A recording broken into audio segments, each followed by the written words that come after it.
Hello friends, Radhe Radhe. आज आपको पता ही है एकादशी है। आज भादो मास की कृष्ण पक्ष की अजा एकादशी है। इसकी कथा विस्तार पूर्वक इस प्रकार है। अजा एकादशी समस्त पापों और कष्टों को नष्ट करके हर प्रकार की सुख समृद्धि प्रदान करता है।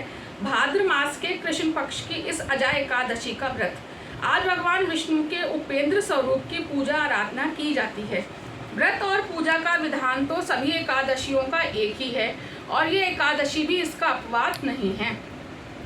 धर्मराज युधिष्ठिर ने विनय पूर्वक भगवान श्री कृष्ण से कहा, हे देवकी नंदन, अब आप मुझे भाद्रपद मास के कृष्ण पक्ष की एकादशी के बारे में बतलाइए।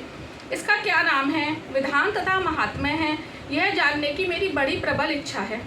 भगवान श्री कृष्ण ने कहा, हे कुंती पुत्र, जन्म जन्मांतर के सभी प्रकार के समस्त पापों को नाश करने वाली इस एकादशी का नाम अजा एकादशी है।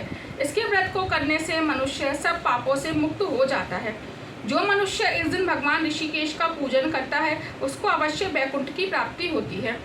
अब मैं इसकी कथा कहता हूँ, आप ध्यानपूर्वक सुनिए। सतयुग में सूर्यवंश में सत्यवादी राजा हरिश्चंद्र नाम के एक महान प्रतापी चक्रवर्ती सम्राट थे। एक बार उन्होंने अपना संपूर्ण राज्य राजऋषि विश्वामित्र को दान कर दिया और दक्षिणा चुकाने के लिए अपनी पत्नी, पुत्र तथा स्वयं को दास के रूप में बेच दिया। राजा शमशान में चांडाल का दास बनकर सत्य को धारण करता हुआ मृतकों का वस्त्र ग्रहण करता रहा, मगर किसी प्रकार भी सत्य से विचलित नहीं हुआ। कई बार राजा चिंता के समुद्र में डूबकर अपने मन में विचारने लगता कि मैं कहाँ जाऊँ, क्या करूँ जिससे मेरा उद्धार हो। इस प्रकार राजा को कई वर्ष बीत गए। एक दिन राजा इसी चिंता में बैठा हुआ था कि गौतम ऋषि आ गए।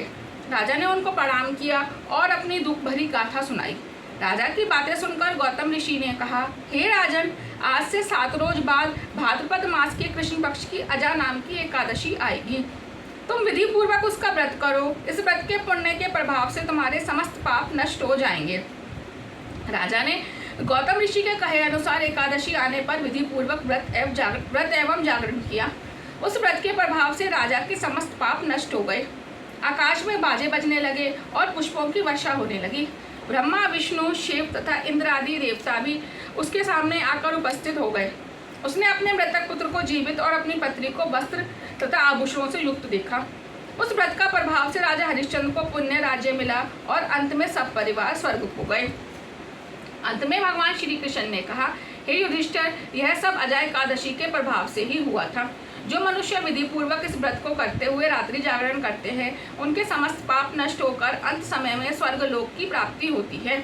इस एकादशी के कथा के श्रवण मात्र से ही अश्वमेध यज्ञ का फल मिलता है। राधे राधे।